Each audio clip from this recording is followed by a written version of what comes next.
አማርኛ ለመማር ስታስቡ መጀመሪያ ማድረግ ያለባችሁ ምንድነው? ፊደላት ማወቅ። ብዙ ሰዎች ሊሏችሁ ይችላሉ። ነገር ግን ፊደላትን ከማወቃችሁ በፊት ደግሞ እያንዳንዱ ፊደል ቅርጻቸው ምን አይነት ነው? ሀ ከለ እንዴት ትለያለች? ለ ከመ፣ መ ከሰ፣ ሰ ከረ የሚለውን በደንብ አድርጋችሁ ጠንቃችሁ ለማወቅ መሞከር ማለት ነው። ቅርጻቸውን ማወቅ፣ የሀሌታ ኋ ከሀ እስከ ሆ ያላቸውን ቅርጽ በደንብ መለየት፣ የለ ከለ እስከ ሎ፣ የሐመር ኋ ከሀ እስከ ሆ፣ የመ ከመ እስከ ሞ፣ የሰ ከሰ እስከ ሶ እንዲሁም ሌሎቹን ፊደላቶች በዚህ መንገድ መለየት። ከዛ በኋላ እያንዳንዱ ፊደል ድምፃቸውን በደንብ ጠንቅቆ ማወቅ ማለት ነው። እንዴት እንማራለን? እሱን ከኔ ጋር ከሆናችሁ አብረን እናየዋለን። እሺ አሁን ከዚህ ጋር ሀ አለች፣ ሀሌታ ውሃ አለች አይደለ? ሀሌታ ውሃ ሁለት እግር አላት። ነገር ግን ሁለቱም እግር ወደ ላይ የዞረ ነው። ሁለቱ እግር ወደ ላይ ስለዞረ እግር አልባው ሀ እንላታለን። ሀሌታ ውሃ ወይም ዋንጫው ሀ እንላታለን። ሁ ስንል ከሀሌታ ውሃ ላይ እዚች ጋር ቅጥል እናደርጋለን። ሁ ስንል ሀሌታ ውሃን ጽፍና ቅጥል እዚች ጋር እናደርጋለን። ሂ በምንልበት ሰዓት ደግሞ ሀሌታ ውሃ እንጽፋለን አይደለ? ሀሌታ ውሃ ከጻፍን እንደዚህ ስትሆን ሀሌታ ውሃ ናት። ከዛ አንድ እግር እናደርግባታለን። ከዛ ጫማ እናደርግባታለን። ሂ እንላለን። ሀ ለማለት ደግሞ ሀሌታ ውሃን ጻፍን አይደለ? ከዛ እግር እናደርግባታለን። እግር ስናደርግባት ሀ ትባላለች። አራተኛዋ ሀ። ሄ ለማለት ደግሞ ሀሌታ ውሃን አሁንም ጻፍነ። ሀሌታ ውሃን ከጻፍን በኋላ ከአራተኛዋ ሀ ላይ ቀለበት ስናደርግ ሄ እንላታለን ማለት ነው። ቀጣይ ህ አለች አይደል? ይቺ እዚህ ጋር የከለልኳችሁ ሀሌታ ውሃን ከጻፍን በኋላ በግራ በኩል ዝግዛግ እንጨምርባታለን። ሆ የምንላት ደግሞ ይሄ ከዚህ ጋር ከጭንቅላቷ ላይ ያለው ቀለበት ይጠፍ መጀመሪያ የለማ፣ ከዛ ቀለበት እናድርግላታለን ሆ እንላለን ማለት ነው። ስለዚህ እያንዳንዱ ፊደላትን ቅርጹን መለየት የግድ ነሰስቲ ነው ማለት ነው። የግድ ነሰስቲ ነው ማለት ነው። ኦኬ ለስንል ደግሞ ባለ ሁለት እግር ፊደል ናት። ከላይ አንድ ረዘም ያለ ቅጥል አላት። ከዛ ባለ ሁለት እግር ናት። ለን ወሰድን። ሉ በምንልበት ሰዓት ይቺ ቅጥል መጀመሪያ መኖር የለባትማ ለላይ። ከዛ ይችን ቅጥል እናደርግባታለን። ማናልናት? ሉ አልነ ማለት ነው። ቀጣይ ሊ ስንል ምን አላት ማለት ነው? ይሄ ይጠፋል፣ ግን ይችን ሳነሳት ጫማ ይኖራታል።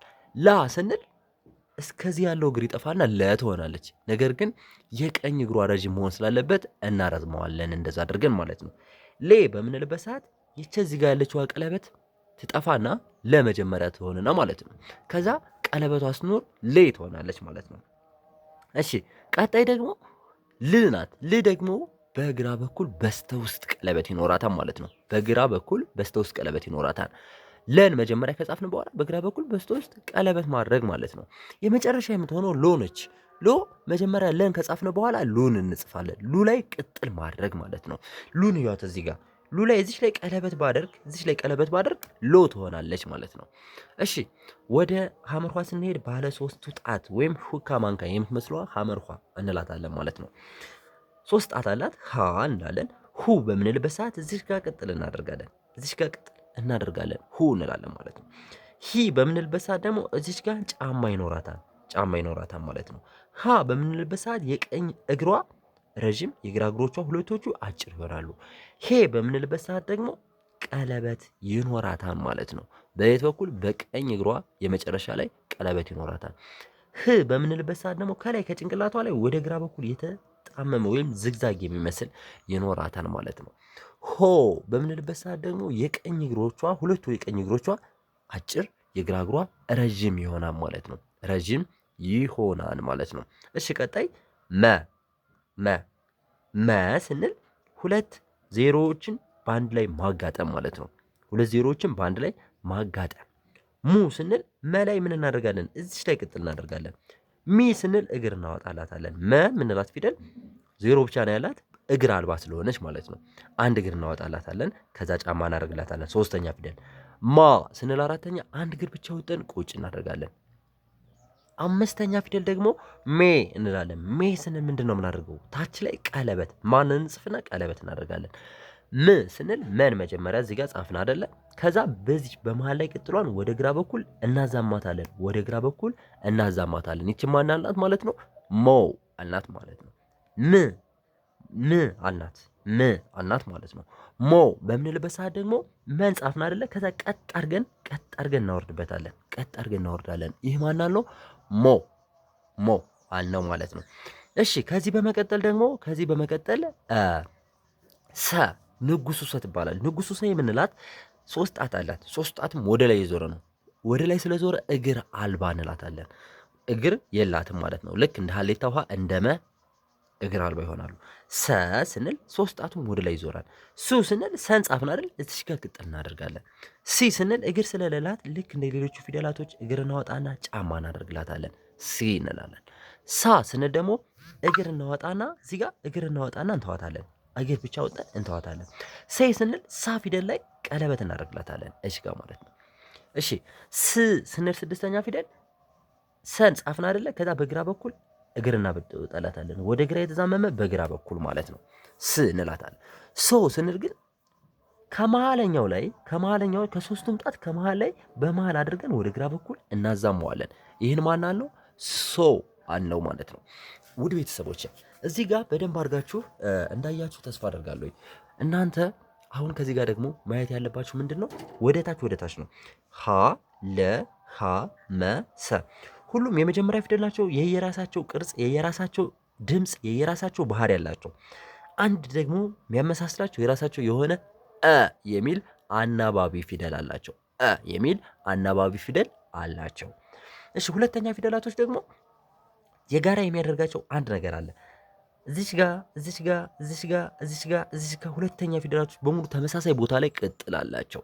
ስለዚህ እዚህ ቦታ ላይ ቅጥል ያላቸው ፊደላቶች በሙሉ ሁለተኛ ፊደል እንደሆኑ መገንዘብ ይጠበቅባቸዋል ማለት ነው። መገንዘብ ይጠበቅባቸዋል። እሺ ሶስተኛ ፊደላቶች ደግሞ ሁለተኛ ፊደላቶችን አንዴ እናነብ። ሁ ሉ ሙ ሱ። እሺ እዚህ ጋር በደንብ አድርጋችሁ ማየት ያለባችሁ ነገር ምንድን ነው? ኡ የሚል ድምፅ አላቸው። ሁ ሉ ሁ ሙ ሱ በምንልበት ሰዓት ኡ የሚል ድምፅ አለው። ይህ ለሁሉም ፊደል ኡ የሚባል አናባቢ አለው ማለት ነው። ለሁሉም ፊደል። እሺ ወደ ሶስተኛ ፊደል ስናልፍ ጫማ አላቸው። ሶስቱም ጫማ አላቸው ማለት ነው። ስለዚህ ሶስቱ ፊደላቶች የሚያቀራርባቸው ምንድን ነው? ጫማ መኖራቸው ነው። እንዲሁም ደግሞ ሂ ሊ ሂ ሚ ሲ እንላለን። እንደዚህ በምንልበት ሰዓት ምንድን ነው? ኢ የሚል ድምፅ እናወጣለን። ስለዚህ አንድ ጋር የሆነ አናባቢ ያላቸው ለሶስቱ ፊደል ኢ የምትባል አናባቢ ፊደል ማለት ነው። ኦኬ ወደ አራተኛ ፊደል ስንሄድ ደግሞ በቀኝ በኩል ያለውን ነገር ስታዩት፣ በቀኝ በኩል ያለውን እግራቸውን ስታዩ ረዥም ነው። በግራ በኩል ያለው ደግሞ እግር የሌላቸው፣ ለምሳሌ እግር የላትም፣ በቀኝ በኩል አልተጨመረላትም። ማ እግር አልተጨመረላትም። ሳ እግር አልተጨመረላትም። የሀ ግን እና የለ ሶስት እግር ስላላቸው ለምሳሌ የሐመር ውሃ ሶስት እግር አላታ፣ ሁለቱ የግራ እግሮቹ አጭር ይሆናል። የለ ሁለት እግር ስላላት አንዱ የግራ እግሯ አጭር ይሆናል ማለት ነው። እሺ ሀ ላ ሀ ማ ሳ እነዚህም ሁሉንም በምናነብበት ሰዓት አ የሚል ድምፅ አላቸው። ሀ ስትሉ አ፣ ላ ስትሉ አ፣ ሀ ስትሉ አ፣ ማ ስትሉ አ፣ ሳ ስትሉ አ የሚል ድምፅ አለው ማለት ነው። ስለዚህ ተመሳሳይ የሆነ አናባቢ አ የሚል ድምፅ አላቸው ማለት ነው። እሺ ከዚህ በመቀጠል ደግሞ ሄ ሌ ሄ ሜ ሴ የሚል ፊደላቶች አሉ። ሁሉም በቀኝ በኩል ምን አላቸው? ቀለበት አላቸው ማለት ነው።